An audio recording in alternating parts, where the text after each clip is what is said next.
Hello and welcome for this huge series of videos dedicated to the entire history of war. I'm the Archivist and together we'll cover every single war from 3250 BC to today.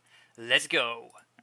Wars have existed since men assembled in tribes. Prehistoric pits full of bodies with signs of violent deaths have been discovered, and when agriculture was developed about 10,000 years ago, villages and then towns built walls around them to protect the valuable product of the harvest.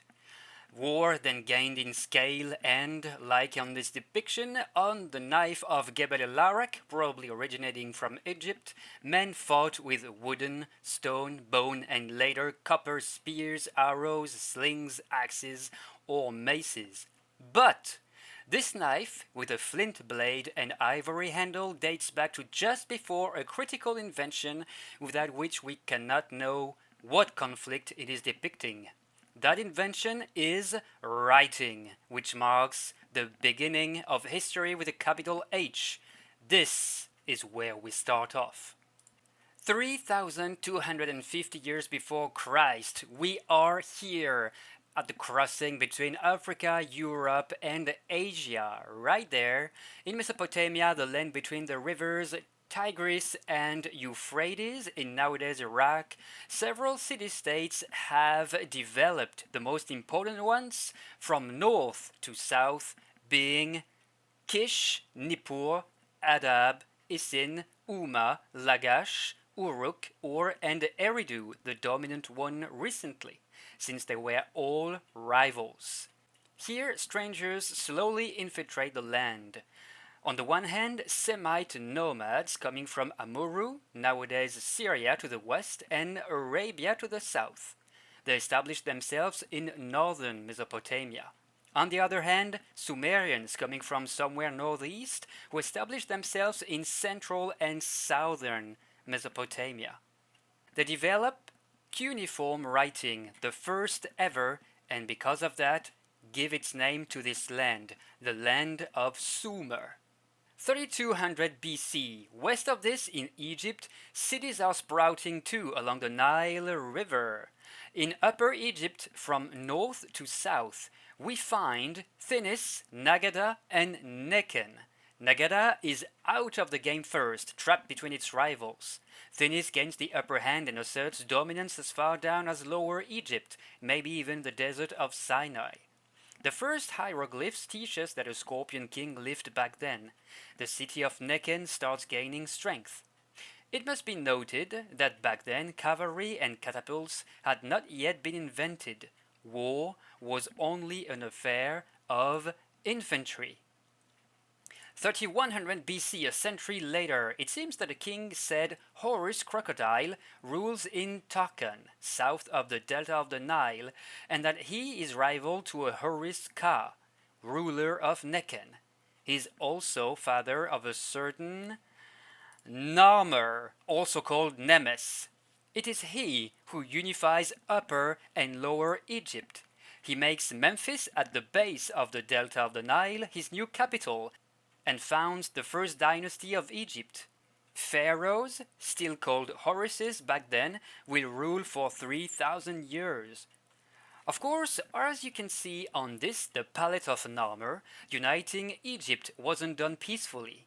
Narmer is seen on the left smiting an enemy with his mace, watching over decapitated bodies on the right, and at the bottom, personified as a bull, destroying an enemy city or camp.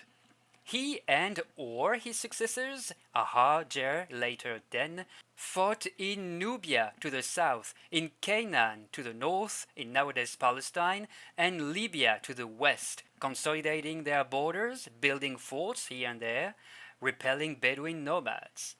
Here you can see Den preparing to hit an Asian enemy on this decoration of a sandal. Our man was fancy. 2875 BC, slightly later, in Mesopotamia, occurred a few decades long domination of the Semites of the north on the whole land of Sumer. Sumerians, though, masters of writing and among the first to use bronze weapons, a strong alloy of copper and most of the time Benedictine, regained the upper hand and the city-states resumed their usual squabbles. 2800 BC. After some internal turmoil, the first dynasty of Egypt ends. Among the last of its pharaohs, or should we say Horuses, the usurper Semerkhet and Ka, Upper and Lower Egypt, are at each other's throat. The second dynasty seems to see a clear fracture between the north, with Horuses ruling from Memphis, and the south, where Hotsepekemui prevails from Abydos against his rivals. Probably there are some tensions too between Egyptians living on the banks of the Nile and others, still nomads, living farther away from the river. While this time in Sumer, the first king we know of for certain in Mesopotamia, Etana, asserts himself in Kish, the dominant city then. Employing Semites in his armies, he slightly stabilized relations between city-states. After the reign of Etana, one Meskiagasher started a rival dynasty in Uruk to the south. Styling himself king of Uruk and Ur, he gained influence from the Mediterranean Sea to the west to the mountains of Zagros to the east. 50 years later, approximately, the son of Meskiagasher and Enmerkar of Uruk and Ur attacked the legendary city of Arata in Elam, east of Sumer. Here you can see a royal seal of Susa, the capital of Elam. A king or a god is throwing arrows at his enemies in front of a horned temple. These temples were erected atop stepped pyramids called ziggurat. Ziggurat were, in Sumer and Elam, the home of priest kings ruling the different city-states. A general accompanying Enmerkar against Arata succeeded him under the name of Lugalbenda, Lugal meaning leader or king in Sumerian. 2700 BC, after Lugalbenda of Uruk and Ur, Enmebaragesi of Kish regained the upper hand in Sumer, dominating Dumuzi, successor of Lugalbenda. Enmebaragesi vanquished an army of Elam in the valley of the Diyala River, just over here.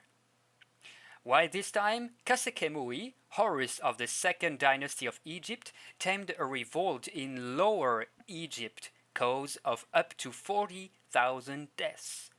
Memphis was apparently among the most reluctant cities to comply. With Nekhen as capital, Kasekemui protected its frontiers against Libyans, Nubians, and Bedouins probably. And as a parting year, around 2670 BC, it seems that Fenkus living in Canaan were submitted by the Egyptians. Alright, tell us down below in the comments what surprised you the most in this video, and don't forget to leave a like and subscribe. We'll see each other in the next one with the invention of cavalry. Have a great day.